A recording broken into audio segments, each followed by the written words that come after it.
अस्सलाम वालेकुम दोस्तों, क्या हाल चाल है। उम्मीद करता हूँ सब पहले से होंगे। दोस्तों, आज हम आपको इस तरीके की डिजिटल घड़ी बनाना सिखाएंगे। ये घड़ी के आपको इसमें बार बार टाइम सेट नहीं करना पड़ेगा। इसकी सबसे बड़ी खूसियत यह है कि दूसरी घड़ियाँ जो होती हैं घर में, उनमें सेल वगैरह ख़त्म हो जाते हैं, टाइम पीछे हो जाता है। आजकल सेल भी सही नहीं आते। तो आप इस तरीके की घड़ी बना के आप बैटरी के साथ भी लगा सकते हैं अपने घर में अगर बैटरी है, या इसको कोई पावर सप्लाई के साथ भी लगा सकते हैं अगर आपके यहाँ कोई सोलर सिस्टम लगा हुआ है, यानी कि 24 घंटे लाइट है आपके घर पे, या कोई यूपीएस वगैरह भी लगा हुआ है, तो उससे भी आप इसको चला सकते हैं। ठीक है ना। तो इस ये घड़ी, इसमें हर 10 सेकंड बाद आपका ऑटो कलर चेंज होगा, जिस तरीके से आप ये वीडियो में देख रहे हैं। ठीक है ना। और सबसे बड़ी खसूसियत यह है कि इसको आपको कुछ भी नहीं करना है। एक दफ़ा ये वाईफाई घड़ी है, एक दफ़ा वाईफाई का आपके घर में जो राउटर वगैरह लगा हुआ है वाईफाई का, उसका आपने पासवर्ड और उसका नाम, जो वाईफाई का आपका नेम है, नेटवर्क नेम, वो दो चीज़ें इसमें आपने इंटर कर देनी है वन टाइम। तो अगर घर में वाईफाई वगैरह डिवाइस वगैरह नहीं भी है तो कोई ऐसा इशू नहीं है, आप अपने मोबाइल के हॉटस्पॉट से भी इसको कनेक्ट करके इसको ऑन कर सकते हैं। अपने मोबाइल का हॉटस्पॉट का जो नेटवर्क नेम है वो और अपना जो पासवर्ड है वो इसमें एक दफ़ा इंटर कर देना है। तो उसके बाद आपका वाईफाई सिर्फ उतनी देर के लिए ज़रूरत होगी जितनी देर में ये सर्च होकर अपना टाइम नहीं इसका स्टार्ट हो जाता है। जब एक दफ़ा जिस तरीके से अभी टाइम चल रहा है इसका टाइम स्टार्ट हो जाए, तो उसके बाद फिर बार बार इसको नेटवर्क की ज़रूरत नहीं है कोई। ठीक है ना। फिर इंटरनेट की ज़रूरत नहीं है कोई भी। फिर ये बगैर इंटरनेट की ही चलती रहेगी, उस वक्त तक चलती रहेगी जब तक इसका पावर ऑफ नहीं होगा, पावर ऑफ होकर दोबारा ऑन नहीं होगी। ठीक है ना। तो ये बहुत ही अच्छी सी घड़ी है, डिजिटल है, खूबसूरत भी है, कलरफुल भी है। ठीक है ना। सेल से भी जान छुटी, सब चीज़ों से आपकी जान छुटी, लाइफ टाइम चलती रहेगी। और इसकी लाइफ भी बहुत अच्छी है, क्योंकि मेरे पास ये तकरीबन साल डेढ़ साल हो गया, दो घड़ियाँ बना के मैंने अपने ही घर में लगाई हुई हैं। कोई अभी तक मसला नहीं आया, कुछ भी नहीं आया। तो हमने सोचा कि दोस्तों के साथ भी ये शेयर कर लेते हैं। अगर कोई इसको बनाना चाहता है, अपने घर पे खुद ही तैयार करना चाहता है, तो वो बड़ी आसानी से इसको बना सकता है। और अगर किसी को तैयार पीस चाहिए तो वो तैयार पीस भी मिल जाएगा हमारे पास से। इसका कोई सामान वगैरह चाहिए तो वो सामान भी मिल जाएगा। दोस्तों, इसके लिए आपको सबसे पहले ये एक शीट चाहिए। ठीक है ना। ये बैक शीट होती है, प्लाई ऐसे लकड़ी है ये, तो ये आप ये चाहिए। और एक ये आपको ऐसे कटिंग वाली ये चाहिए। ठीक है ना। ये भी फट्टी है, लकड़ी है, लेज़र कटिंग करवाई हुई है हमने। आपने इसमें ऐसे इस तरीके से ये कटवा लेने लकड़ी के। ठीक है ना। ये लकड़ी के कटिंग, ये कंचा आपने कंट्रोलर वगैरह के लिए रखा हुआ है। ठीक है ना। उसके बाद आपको एक शीट ये चाहिए, ये एक्रेलिक की शीट होती है। ठीक है ना, वाइट कलर की। ये सारा सामान अगर आप हमसे लेना चाहो आपको मिल जाएगा। ठीक है ना। ये एक चाहिए होगा। उसके अलावा आपको 28-12 की ये स्ट्रिप चाहिए होगी, इसकी 25 एलईडी आपको चाहिए। ठीक है ना, ये चाहिए होगी। और फिर एक चाहिए आपको ये कंट्रोलर। ये कंट्रोलर आपको हमारे पास से मिल जाएगा। ये घड़ी के लिए हमने बनाया हुआ है, इसका डिजिटल क्लॉक का वाईफाई वाला कंट्रोलर है, जो नेटवर्क से सर्च करके खुद ही ऑटो अपना टाइम सेट करेगा। ये कंट्रोलर चाहिए होगा। और इस सबको चलाने के लिए एक ये पावर सप्लाई 5 वोल्ट की अडाप्टर, या मोबाइल का चार्जर आप किसी पे भी चला सकते हैं। तो मोबाइल चार्जर आम हर घर में होता है, तो ये चाहिए होगा। और अगर आप इसको वहाँ पे इस सप्लाई पे नहीं चलाना चाहते, आप चाहते हैं कि मेरे पास घर में बैटरी लगी हुई है 12 वोल्ट की, मैं बैटरी पे चलाना चाहता हूँ, तो फिर आप इसको, इसके अंदर ये स्टेप डाउन कन्वर्टर आता है, छोटे साइज़ में भी आते हैं मार्केट में। इस तरीके का ये स्टेप डाउन कन्वर्टर लग जाएगा, जो 12 वोल्ट से आगे 5 वोल्ट करके देगा, फिर आप 12 वोल्ट की सप्लाई इसमें दे दोगे। तो ठीक है ना, ये एक चाहिए होगा। और इसकी कनेक्शन करने के लिए आपको कुछ तार चाहिए होगी, वायर की ज़रूरत पड़ेगी। ठीक है ना। कोई पतला गेज देख के तार लेनी है, बहुत ज़्यादा मोटी नहीं लेनी आपने, जो बारीक हो वो लेनी है इस तरीके की। और इसकी साइडें बंद करने के लिए, पूरी फिटिंग के लिए कोई आपको इस तरीके की टेप है, जो ये मिल जाती है मार्केट से आसानी से। ये टेप से भी कर सकते हैं आप। कोई और एल पट्टी या यू पट्टी ना, उसकी अलमुनियम की भी लगा सकते हैं, फिटिंग के लिए कुछ भी कर सकते हैं। बहरहाल ये हम इससे टेप से इसको बंद करेंगे। तो दोस्तों, इस तरीके से आपने ये इसको एक नट इधर लगा लेना है, एक नट इधर लगा लेना है। इस पट्टी को आपने इसके साथ जो है ना अपना इसके साथ चिपका लेना है। तो इसलिए करना है कि आपने इसके ऊपर निशान लगाने, मार्कर से फिर इसके ऊपर निशान लगाने, ताकि आपको पता चल जाए कि मैंने एलईडी कहाँ कहाँ पर लगानी है। ठीक है ना। तो दोस्तों, इसके ऊपर मार्किंग हमने कर ली है। तो इस तरीके से आप ये देखें कि ये पेन की मदद से ही हमने, ये पेन की मदद से ही इसके ऊपर मार्किंग कर ली है। मार्किंग करने का मकसद ये है कि हमें पता चल गया कि हमने इसके अंदर अंदर एलईडी लगा दी है। तो हमारे पास ये एक किस्म का एलईडी का लेआउट आ गया। ठीक है ना। यहाँ पे हमारा सर्किट लगेगा, ये हमारी यहाँ पे एलईडी लगेगी एक एक इसमें। तो दोस्तों, इस तरीके से आपने ये सारी एलईडी अपनी इन पॉइंटों के अंदर चिपका लेनी है। ठीक है ना, जिस तरीके से ये आपने चिपकाई दी है। ठीक है ना। ये जो बॉक्स है इधर, ये हमारा सर्किट आ जाएगा यहाँ पे। ठीक है ना।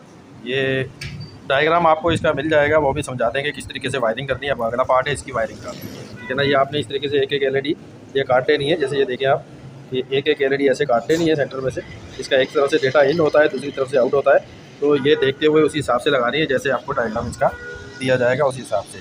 तो यहाँ से ये स्टार्ट होगी, यहाँ से यूँ इसका डेटा घूमेगा, इधर आएगा। ठीक है ना। और यहाँ से फिर दोबारा ऊपर वाले आर्ट पे जाएगा, फिर यहाँ से घूम के आएगा ऐसे डेटा इधर फिर इधर आ जाएगा।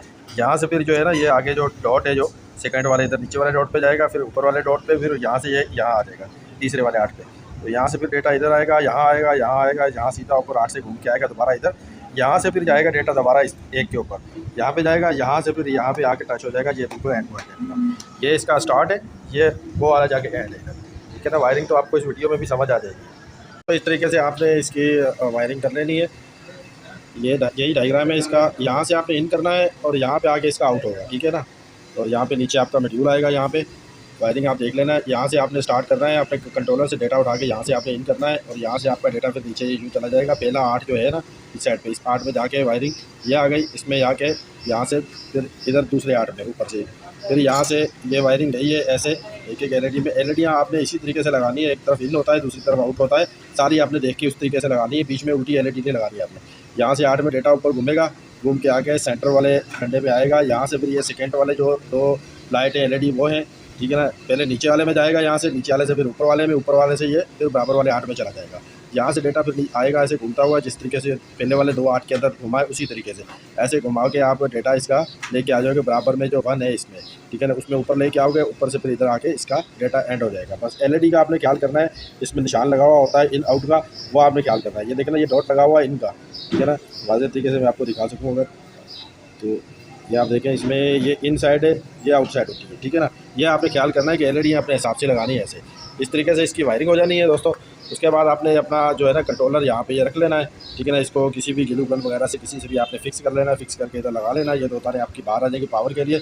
यहाँ से हम इसके पावर के कनेक्शन भी कर देंगे और ये डेटा भी जो है ना यहाँ से उठा के इसके साथ हम लिंक कर देंगे। यहाँ से डेटा हो जाएगा, तो उसके बाद का हम कनेक्शन करके कंट्रोलर लगा के बाकी का हिस्सा फिर दिखाते हैं आपको। इसकी वायरिंग हमने सब दोस्तों कर ली है सारी।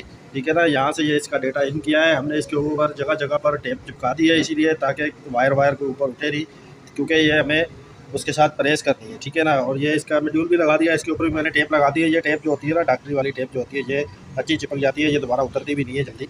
तो इस तरीके की टेप से मैंने ये काम चला दिया है। मेन मकसद है कि एलईडी जो है ना वो ज़ाहिर होनी चाहिए, तार वार का इसका कोई इतना बड़ा इशू नहीं है। ठीक है ना दोस्तों। इस तरीके से आपने इसको फिक्स कर लेना अपनी शीट को। ठीक है ना। ये देखिए हमने ये स्क्रू लगा दिया है पीछे बैक साइड पे, तो ये शीट इसके साथ फिक्स हो गई है। तो यहाँ से हमने ये 2 तारें निकाल ली है बाहर पावर के लिए। ठीक है ना। यहाँ से हम इसको पावर देंगे, 5 वोल्ट भी दे सकते हैं, मॉड्यूल लगा के स्टेप डाउन कन्वर्टर लगा के 12 वोल्ट डायरेक्ट बैटरी भी दे सकते हैं आप। वो मैंने आपको पहले समझाया था, आप किसी भी तरीके से इसको कर सकते हैं। पावर बैंक भी लगा सकते हैं, मोबाइल का चार्जर भी इसके साथ जोड़ सकते हैं, कुछ भी। ये आपका मुकम्मल हो गया इसके साथ। तो इसको दोस्तों हमने पैक कर लिया है। ठीक है ना। ये हमने इसको आपको टेप दिखाई थी कि टेप से पैक करेंगे, लेकिन टेप नहीं, हमने फिर ये जो एल पट्टी होती है इस तरीके की, यू पट्टी जो ये यू पट्टी है, ये इसके ऊपर बिल्कुल फिक्स बैठ जाती है। ठीक है ना। बैक शीट के अलावा इसका जो आगे का शीशा है, इस शीशे के साथ और ये जो पट्टी है उस पट्टी के साथ ये पूरा ये पैक हो जाती है। ठीक है ना। ये हमने मुकम्मल इसको पैक कर दिया है। ठीक है ना। अब इसको हम पावर दे के ऑन करेंगे और आपको चला के भी दिखाएंगे। ठीक है ना। ये जो यू पट्टी है एलुमिनियम की, ये यू पट्टियाँ हमने इस तरीके से इधर हमने इसके ये लगा के इसके साथ इसको पक्का कर दिया है। अब ये बिल्कुल फिक्स हो गई है, पक्की हो गई है। इधर हमने स्क्रू लगा दिए, पीछे वो ये शीट लग गई है अपनी, जिसके ऊपर एलईडी लगाई थी वो वाली शीट लग गई है और ये बिल्कुल मुकम्मल एक अच्छी पायदार चीज़ बन गई है। ठीक है ना। तो अभी इसको मैं ऑन करके भी आपको दिखाता हूँ। तो दोस्तों इसको हमने ये वायरिंग इसको हमने कर दी है, यानी कि पावर इसको दे दिया है हमने। इस पावर सप्लाई से हमने इसको पावर दे दिया है। अभी इसको हम पावर ऑन कर रहे हैं। आप देखना एक ब्लू लाइट इसमें ब्लिंक करेगी, तो ब्लू लाइट ब्लिंक करिए ना। अभी ये थोड़ी देर में नेटवर्क को अपने को सर्च करेगी, नेटवर्क को सर्चिंग पे लग जाएगी। ये देखिए ये नेटवर्क सर्च पे येस लिखा हुआ आ रहा है, तो समझ लो आपका ये इंटरनेट को तलाश कर रही है और इसका जो टाइम है वो टाइम को काउंट कर रही है। जो भी टाइम आपका स्टैंडर्ड टाइम होगा, जिस टाइम पे भी आप ऑन करोगे, पाकिस्तान का जो भी स्टैंडर्ड टाइम है वो टाइम इसके साथ सर्च करेगी, सर्च करके ऐसे स्टार्ट हो जाएगी। ठीक है ना। देखिए 8:28 हो गए। कुछ भी आपको कोई बटन नहीं है, किसी बटन से कोई टाइम आपने सेट नहीं करना, ऑटोमेटिक इसमें आपका टाइम सेट हो जाता है। ठीक है ना। अभी इसमें आपने अपना इंटरनेट किस तरीके से इनपुट करना है, यानी कि आपने अपना इंटरनेट का जो नेटवर्क है वो आपका वाईफाई राउटर लगा हुआ है या अपने मोबाइल का हॉटस्पॉट का नाम और पासवर्ड किस तरीके से इसमें इंटर करना है वो भी हम आपको एक तरीकेकार बता रहे हैं। तो दोस्तों आपने अपना वाईफाई इस तरीके से ऑन करना है। ठीक है ना। तो वाईफाई के अंदर आपको सेटिंग डिजिटल के नाम से जो ऊपर ही ऊपर नेटवर्क है ये आपको शो करा देगा इधर। तो आपने इसको जैसे ही टच करोगे तो आप इसके साथ कनेक्ट हो जाएंगे। कोई पासवर्ड वगैरह नहीं है, कुछ भी नहीं है, इसके साथ आप कनेक्ट हो जाओगे। मैं अभी इसके साथ कनेक्टेड हूँ। तो जैसे ही आप इसके साथ कनेक्ट हो गए ना, तो बहुत सारे मोबाइल हैं इनमें तो वो ऑटो आ जाता है, ठीक है ना, ऑटो आपका आ जाएगा और इसका मतलब ऐप खुल जाएगी। अगर नहीं भी खुलती तो आप ये सेटिंग वाला बटन है, इसको आप दबाओगे, इसमें ये मैनेज राउटर, ये जो आप मैनेज राउटर है इसको क्लिक करोगे तो आपके पास इस तरीके से इसका राउटर खुल जाएगा, ठीक है ना। सबसे ऊपर ही ऊपर जो लिखा हुआ है setting digital clock wifi manager, इसको आपने कॉन्फ़िगर वाईफाई जो लिखा हुआ है ना, इसके अंदर आपने टच करना है यहाँ पे। इसको जैसे टच करोगे आप तो आपको आगे ये पेज खुल जाएगा। जो आपके पास उस टाइम पे इंटरनेट की डिवाइसें ऑन होगी, जो लिस्ट में आ रहे होंगे, इस तरीके से ऊपर आपके पास शो हो जाएगी। आपने यहाँ पे जो SSID का खाना है ना, ये जो SSID का खाना है, ये जो यहाँ पे 3D पिक्चर प्रो लिखा हुआ है, ये इसमें SSID यानी कि आपने अपना जो हॉटस्पॉट का नाम है वो, या अपना वाईफाई का जो आपका घर में डिवाइस लगी हुई है इसका जो नाम है वो नाम इसमें आपने इंटर कर देना है, ठीक है ना। और नीचे वाले में आपने पासवर्ड डाल देना है, ठीक है ना। मेरे पास ये नीचे वाले में पासवर्ड इसमें तो डला हुआ है। फिलहाल मैं आपको फिर भी इसको चेक कर लेता हूँ। ये ऑटो, ये देखिए, ये मेरे पास सेव है पहले से, इसलिए मैंने इसको ऑटो ही कर दिया। ऊपर आपने SSID है जो लिखा हुआ है SSID, इसके अंदर आपने अपना नेटवर्क का नाम डाल देना है। नीचे जो आपका पासवर्ड है, जैसे मेरा भी ये दुकान का इसका पासवर्ड है 10 20 30 40, ठीक है ना। 10203040 आपका जो भी इंटरनेट का आपका पासवर्ड हो, आपने वो पासवर्ड इसमें डाल देना है। डालने के बाद आपने इसको एक दफ़ा सेव कर देना। तो ये आपका इसमें इंटरनेट एक दफ़ा सेव हो गया। अब आपका इंटरनेट से ताल्लुक़ ख़त्म है, समझ लो। आपने एक दफ़ा इसमें इंटर कर दिया है अपना इंटरनेट नेटवर्क और पासवर्ड। उसके बाद जब भी ये पावर ऑफ होगी, पावर ऑन होगा इसका दोबारा, तो ये ऑटोमेटिकली उस नेटवर्क को सर्च करेगी। उसके साथ जो टाइम होगा स्टैंडर्ड टाइम, उस टाइम को ऑटोमेटिकली इसके ऊपर रन कर देगी, ठीक है ना।